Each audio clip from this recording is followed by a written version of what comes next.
नमस्कार शिक्षणप्रेमी मित्रांनो, मी डॉक्टर रमेश चौधरी. शिक्षण सखा या यूट्यूब चॅनलवर आपले हार्दिक स्वागत. महाराष्ट्र शासन शालेय शिक्षण व क्रीडा विभाग, राज्य शैक्षणिक संशोधन व प्रशिक्षण परिषद महाराष्ट्र पुणे यांच्याकडून एक महत्त्वपूर्ण पत्र आहे. मागील 2 दिवसापासून बरेचसे शिक्षकांचे या संदर्भात कॉल येत आहेत. विषय आहे की वरिष्ठ व निवड श्रेणी प्रशिक्षण 2026 पात्र शिक्षकांची नोंदणीसाठी माहिती मागवण्याबाबत. तर हे पत्र मुळात राज्य शैक्षणिक संशोधन व प्रशिक्षण परिषद महाराष्ट्र पुणे येथील मान्य संचालकांनी जे इतर विभागाचे आणि शालेय शिक्षण विभागाचे शिक्षक ज्यांची 12 वर्ष आणि 24 वर्ष सेवा झालेली यांची माहितीसाठी संबंधित संचालनालयाकडून मागितलेलं आहे. जसं की माननीय आयुक्त आदिवासी विकास विभाग महाराष्ट्र राज्य नाशिक, माननीय आयुक्त समाज कल्याण आयुक्तालय पुणे, माननीय संचालक माध्यमिक आणि उच्च माध्यमिक संचालनालय पुणे, माननीय संचालक उच्च शिक्षण संचालनालय पुणे, माननीय संचालक इतर मागास बहुजन कल्याण विभाग पुणे आणि मान्य संचालक व्यवसाय शिक्षण व प्रशिक्षण संचालनालय DVT मुंबई. तर या संबंधित संचालनालयाला हे पत्र आहे. हे कुठल्याही शिक्षणाधिकारी किंवा अन्य जिल्हास्तरीय अधिकाऱ्यांसाठी हे पत्र नाही. तर हे पत्र कशासाठी हे थोडं समजून घेऊया. तर या विषयानुसार प्राथमिक माध्यमिक आणि उच्च माध्यमिक अध्यापक विद्यालय कला क्रीडा या शिक्षकांना 12 वर्ष सेवा आणि 24 वर्ष सेवेचे पात्र झालेले शिक्षक असतील यांना वरिष्ठ आणि निवड श्रेणी प्रशिक्षण देण्याबाबत राज्य शैक्षणिक संशोधन व प्रशिक्षण परिषद महाराष्ट्र पुणे यांच्यामार्फत नियोजन सुरू आहे. मग हे नियोजन करत असताना पात्र प्रशिक्षणार्थ्यांची पोर्टलवर ऑनलाईन नोंदणी करून घेतली जाणार आहे. म्हणजे अजून पोर्टलवर ऑनलाईन नोंदणीची सुरुवात झालेली नाही. त्या सुरुवातीच्या आधी ही ज्या शिक्षकांना शालार्थ ID प्राप्त आहे अशा शिक्षकांची नोंदणी शालार्थ IDच्या मदतीने केली जाणार आहे. म्हणून पात्र प्रशिक्षणार्थ्यांना शालार्थ किंवा सेवार्थ ID वापरूनच नोंदणी करणे बंधनकारक आहे.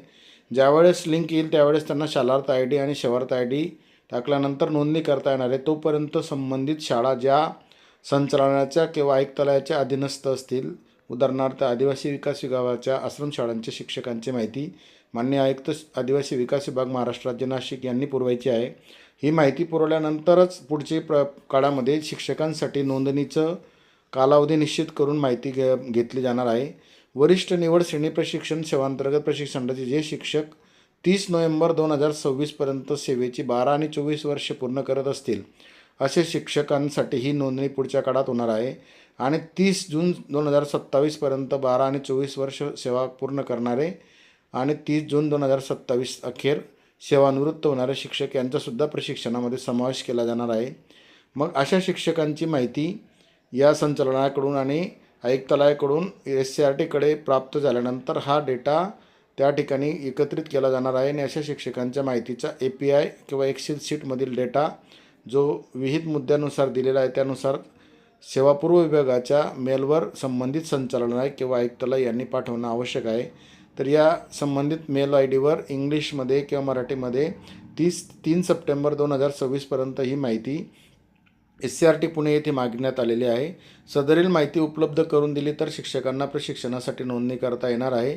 जर एखाद्या विभागातून किंवा एखाद्या संचालनालयाकडून माहिती मिळाली नाही तर त्या शिक्षकांना प्रशिक्षणासाठी अडचण येईल. म्हणून ही माहिती वेळेत जमा करण्यासाठी हे पत्र आहे. दिनांक 3/9/2026 नंतर जर माहिती उपलब्ध झाली तर त्याचा विचार प्रशिक्षणासाठी करण्यात येणार नाही असे याच्यात म्हटलेलं आहे.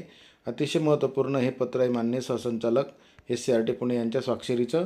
आणि माहितीसाठी शालार्थ ID किंवा Sevaarth ID, teacher ID, teacher name, gender, birth date, mobile number, email, school name, UDIS code असे फॉर्मॅट दिलेले आहेत.